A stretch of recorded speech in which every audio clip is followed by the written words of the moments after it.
10 seconds to go.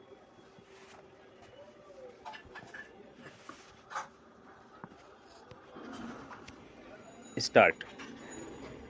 Transcription number 12. I have no intention of giving a certificate about which my honorable friend Dr. Krishnaswamy was talking some time ago, since anything like a certificate being given by any member of the business community is likely to be misunderstood. But the fact remains that impartial observers, both here and abroad, have testified to the soundness and stability of our finances, which have successfully withstood severe stresses and strains of the changing economic factors, both national and international, and for this, the fullest possible credit is due to the wise handling of the situation by our present finance minister. There have been criticisms on both sides. Some have described the budget as pro big business, as something which has brought about a boom in the stock exchange, and as something which has brought about satisfaction in the business circles. The fact is that if there has been any satisfaction, it has been due purely to negative features of the budget and not because any positive relief in any direction has been given to business or industry.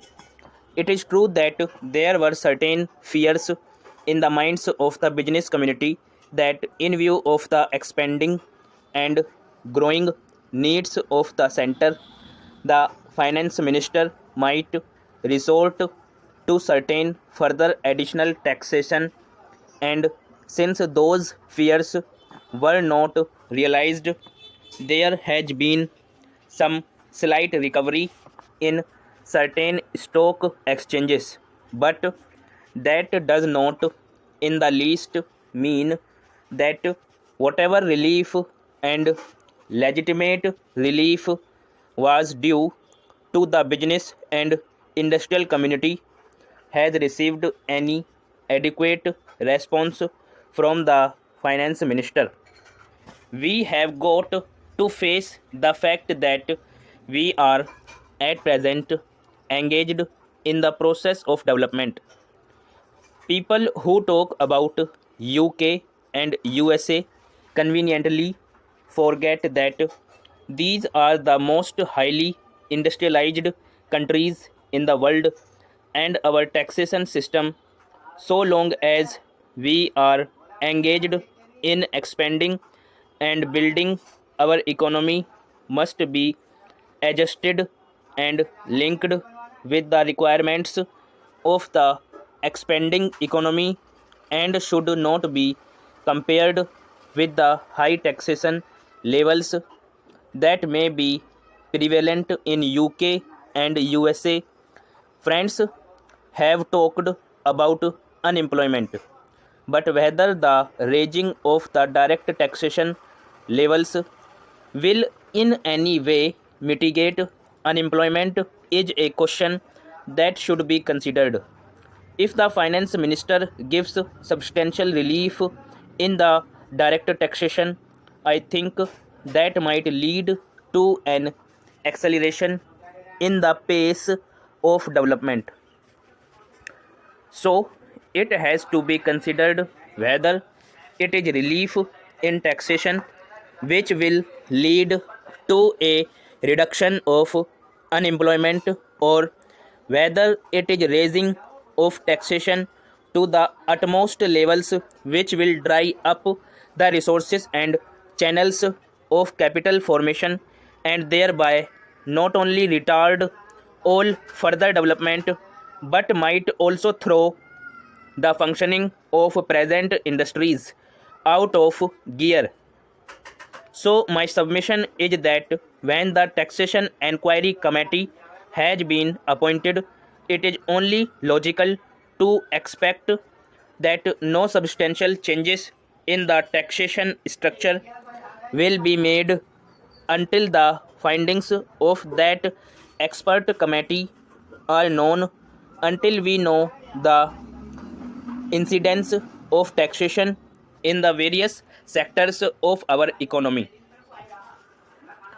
Now, coming to the question of deficit financing, I am afraid that my esteemed friend's attitude was somewhat different from the line of opinion in the business and industrial community.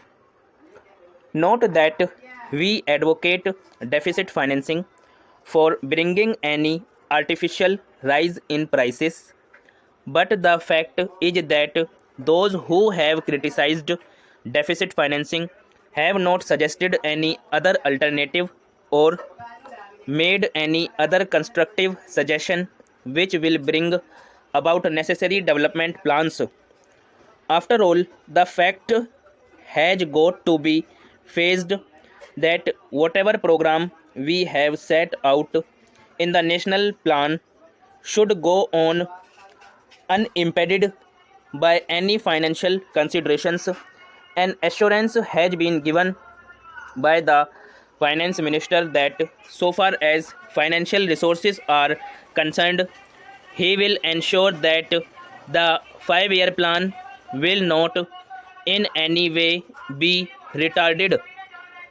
In this connection, I can only say that deficit financing is one thing so far as the revenue budget is concerned, so far as normal expenses and expenditure are concerned. Certainly, nobody would advocate deficit financing, which might be very undesirable. But when it is a question of doing something abnormal, of investing something in productive channels, then certainly some risk has got to be taken, and I think the finance minister has been fully cautious in taking whatever measures he has so far. We know the measures that the government took for contracting money supply about the end of 1950 and certain other measures adopted which brought about a slump. Also, from time to time, the finance minister did not hesitate to mop up the surplus, which, as the records would show, has been about rupees 300 crores during the past 4 or 5 years.